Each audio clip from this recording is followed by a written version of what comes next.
थोड़ा सा चेंज करो।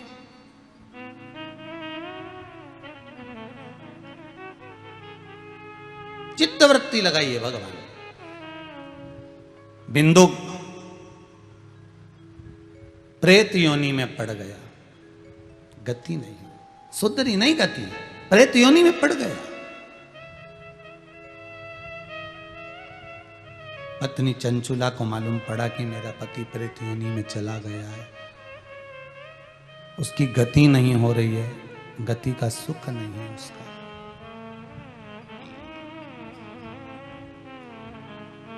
सारे नगर के लोग काशी जा रहे थे, ये भी चल दिए, ये भी काशी जा रहे हैं।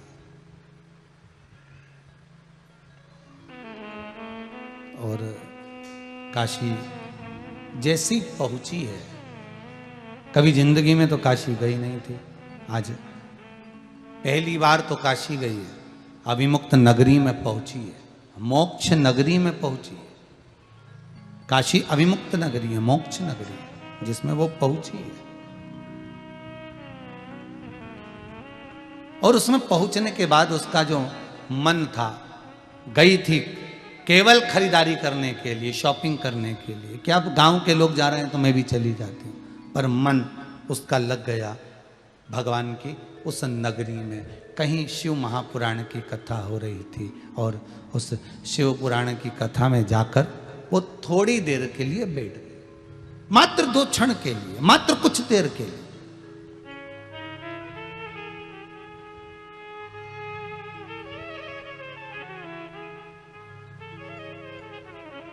शिव महापुराण की कथा में जाकर बैठ गए। फिर देखिए कितना सुंदर कहा है, जिसको जनता चुनती है,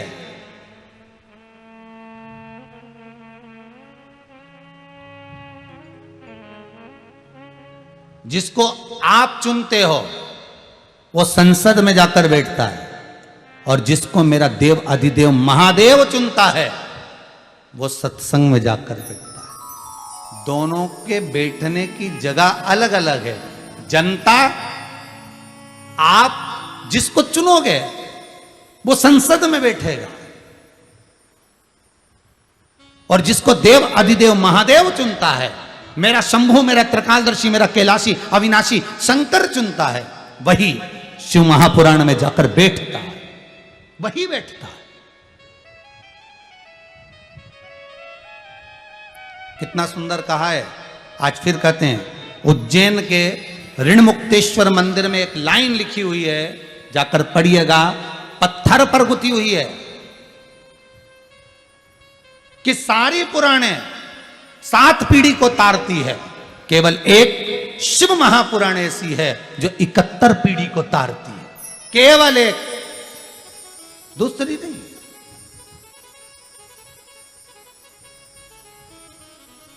गर्भ में कोई बच्चा मर गया, गर्भस्थ है, सबसे ज्यादा गति उसी की खराब है, क्योंकि वो कुंवारी अवस्था में मर गया, बिना शादी के मर गया।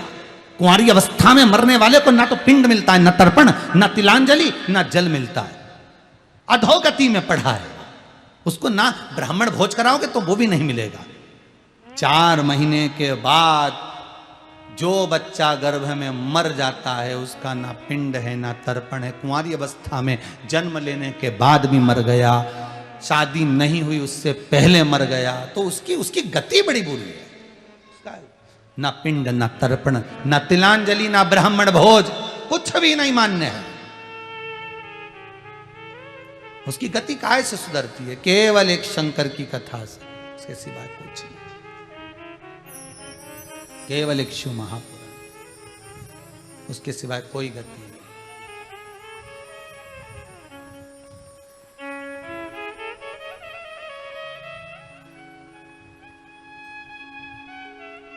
चंचुला देवी का चित्त वृत्ति काशी में रम गई। ये रमाने वाला कौन है? देवाधिदेव महादेव, शंकर के सिवा कोई नहीं रमा सकता। आपका मन अगर कथा में लगा है, आपका मन अगर शिव पुराण में लगा है, आप अगर शंकर की कथा को भले टीवी पर सुन रहे हो, भले मोबाइल पर सुन रहे हो, भले कहीं पर बैठकर सुन रहे हो, पर आपकी चित्त वृत्ति में अगर शंकर की कथा आई है तो ये दूसरा कोई रमाने वाला नहीं, शिव है इस पर। मन लगता ही नहीं है। अंदाजा तो लगा कर देखो तुम, 3 घंटा एक जगह तुम घर में नहीं बैठो तो टीवी के सामने वो भी कथा सुनने, बड़ा गजब का काम, बड़ा गजब का काम। आधा घंटा 1 घंटा का सीरियल देख लो चल जाए, पर कथा में मन लगाना, मोबाइल पर सुन रहे हो, अगर दिन में नहीं सुनी तो रात में लगा के सुन रहे हो, बैठ रहे हो कि कथा आई थी हम नहीं सुन पाए, चलो कथा चालू करो जरा। तो कथा चित्तवृत्ति में अगर तुम्हारे संजो रही है, रम रही है, तो उसका आनंद दूसरा।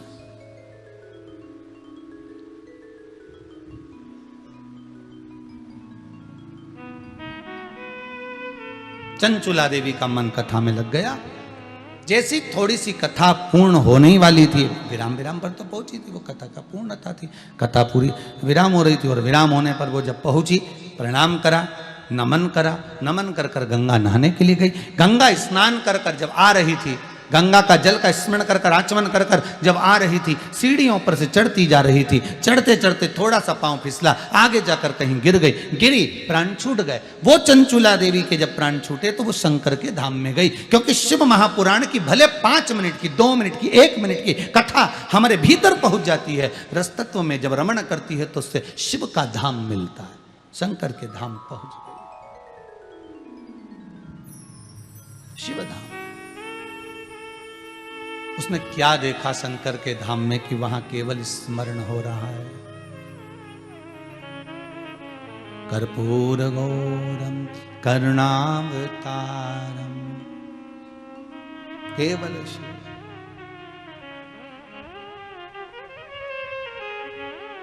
केवल एक शिव दिखेगा, दूसरा कुछ। ओम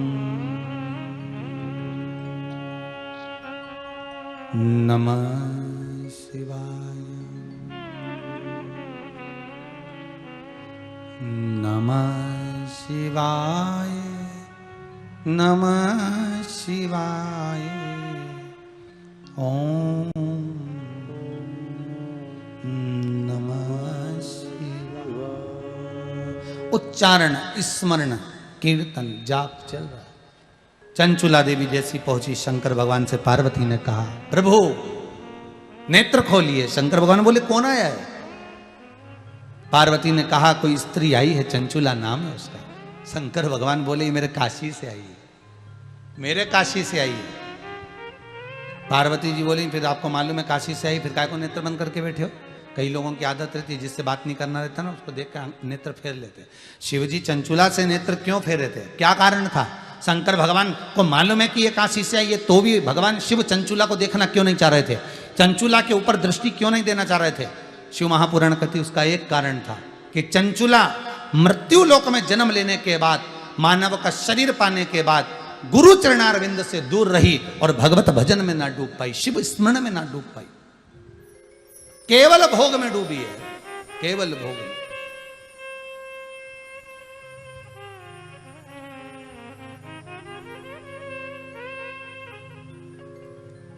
वंचित है शिव से, भजन से वंचित है, कृष्ण नाम, शिव नाम, राम नाम आदि से वंचित है वो।